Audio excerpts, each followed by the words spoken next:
புத்தகங்கள் அனைவருக்கும் புத்தகமாக வெளியிட்டிருக்கேன்னு சொல்லி இல்லை தலைப்பு மட்டும் நீங்கள் படிச்சிடலாம். தலைப்பு மட்டும் படிச்சிடலாம். கடைசி பக்கம் இருந்தார். கடைசி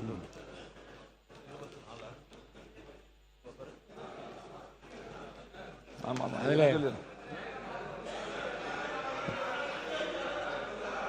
என்னங்க மாண்பு உறுப்பினர் தங்கம் தென்னரசு அவர்கள்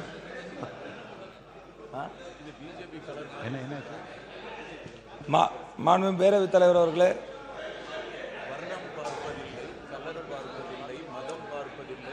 மாண்பு உறுப்பினர் தங்கம் தென்னரசு அவர்கள் மைக் கொடுங்க. என்னன்னு மாண்புமிகு பேரவைத் தலைவர் படிக்க வேண்டாம், இல்ல படித்ததாக ஏற்றுக்கொள்ளுங்கள் சொல்ல வரீங்களா? என்னன்னு இல்ல அதுக்கு இல்ல. மாண்புமிகு அமைச்சர் காங்கிரஸை சார்ந்தவராக இருக்கிறார்.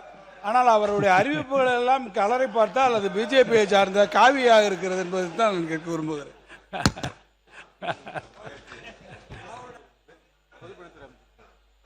மாண்புமிகு பொதுப்பணித்துறை அமைச்சர் அவர்கள். மாண்புமிகு பேரவைத் தலைவர்களே, அவர் தேசிய கொடியில் இருக்க கலரை தான் அவர் மென்ஷன் பண்ணியிருக்காருங்கிறது நாங்க சொல்றோம். வேற எந்த அர்த்தமும் கிடையாது. காங்கிரஸ் என்றால் தேசிய கொடி, தேசிய கொடியில் முதல் நேரத்தில் அவர் பதிவு பண்ணியிருக்கிறாரு.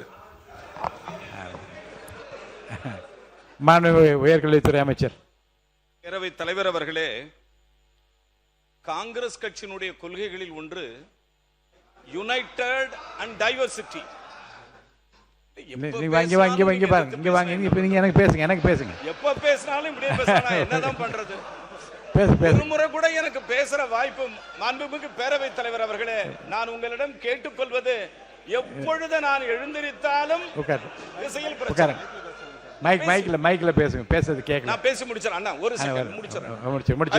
நான் முடிச்சுக்கிறேன் அண்ணா. நான் முடிச்சிடறேன். அமைச்சர் உட்காரட்டும். அமைச்சர் பேசுங்க. உட்காருங்க. அமைச்சர் பேசிருங்க. வேற்றுமையில் ஒற்றுமை காண்பதுதான் காங்கிரஸ் கட்சியினுடைய நிலைப்பாடு. முதலில் ஒரு நிமிஷம் சார், வர்ணத்தில், கலாச்சாரத்தில், மொழியில், தமிழில், எல்லாவற்றிலும் ஒற்றுமையை எதிர்பார்ப்பதுதான் காங்கிரஸ் பேரியக்கம். வேற்றுமையை பார்ப்பதே கிடையாது. வர்ணம் பார்ப்பதில்லை, உணவில் வேறுபாடு இல்லை, உடையில் வேறுபாடு இல்லை, மொழியில் வேறுபாடு இல்லை, கலாச்சாரத்தில் வேறுபாடு இல்லை. ஆனால் இது திட்டமிட்டே நீங்கள் பரப்புவதாகவே நான் கருதுகிறேன் என்று சபாநாயகர் அவர்களுக்கு தெரிவித்துக் கொள்கிறேன். மாண்புமிகு சுற்றுலாத்துறை அமைச்சர் அவர்கள் அறிவிப்புகளில் முக்கியமானது என்று நீங்கள் கருதுவிட்டு நீங்க படிச்சிடலாம். இல்ல தலைப்பு படிங்க. தலைப்பு மட்டும் படிங்க. ஆரம்பிங்க.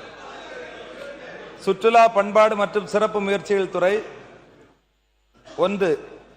கன்னியாகுமரி, திருப்பூர், கிருஷ்ணகிரி மற்றும் ஈரோடு ஆகிய மாவட்டங்களில் அமைந்துள்ள அணைப்பகுதிகளில் ரூபாய் 48 கோடி மதிப்பீட்டில் சுற்றுலா வளர்ச்சி பணிகள் மேற்கொள்ளப்படும்.